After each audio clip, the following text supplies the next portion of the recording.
is Stephanie Byrne. I'm an average student with an average life, but one thing that sets me aside from the rest of society is I have a chance of becoming a schizophrenic.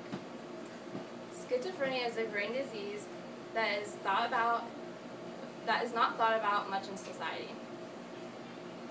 Schizophrenia is a very interesting illness. Some things that you should know about schizophrenia is how it affects the families, the history about it, and some of the causes.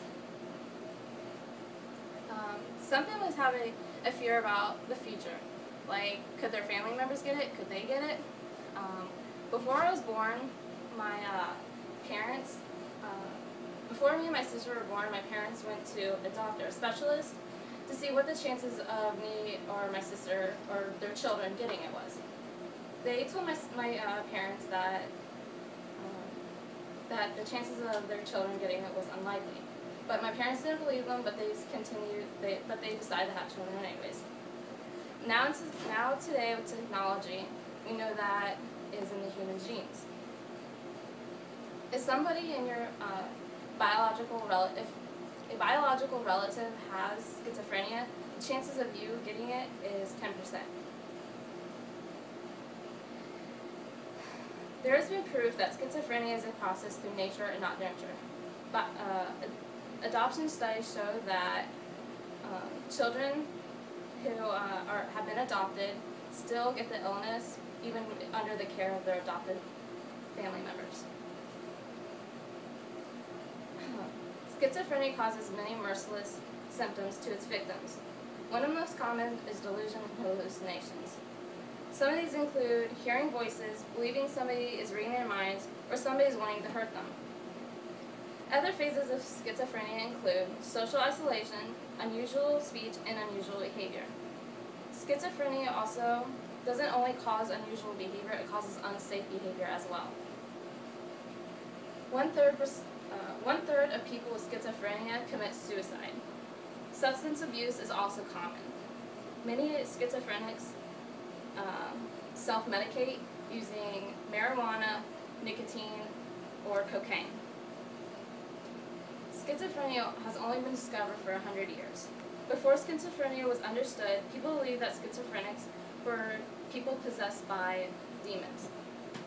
So they're exorcised, stoned, or burned at the stake. In an attempt to cure the insane people, scientists would use a process called bloodletting. This process included patients being cut in order to release excess blood, which they believed was the cause of schizophrenia. Emily Kraepelin developed a better understanding and gave the illness the name dementia praecox. The study of anti-schizophrenic drug was an accident discovered by a French surgeon. He gave his patients chlorpromazine to relax them. He thought this would have the same effect on patients with schizophrenia.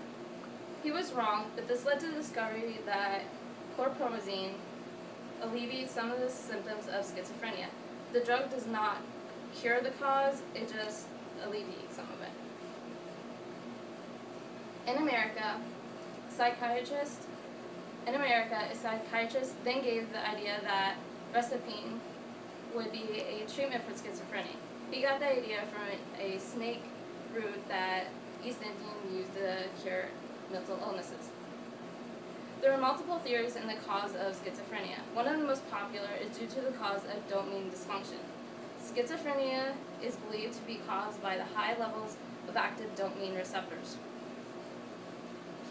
In 1963, Carlson and Lindbest assessed the effects of chlorpromazine on dopamine levels and metabolites.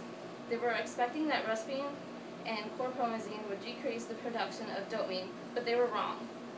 But what the researchers did find was that racetine depleted dopamine and chlorpromazine binds to dopamine. People believe that when the chlorpromazine binds, it blocks the receptors and dopamine and keeps it from activating.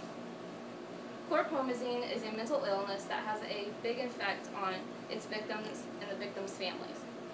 Throughout the history, we have been able to understand what is going on in a schizophrenic's mind. This has allowed scientists to understand the cause. That's all.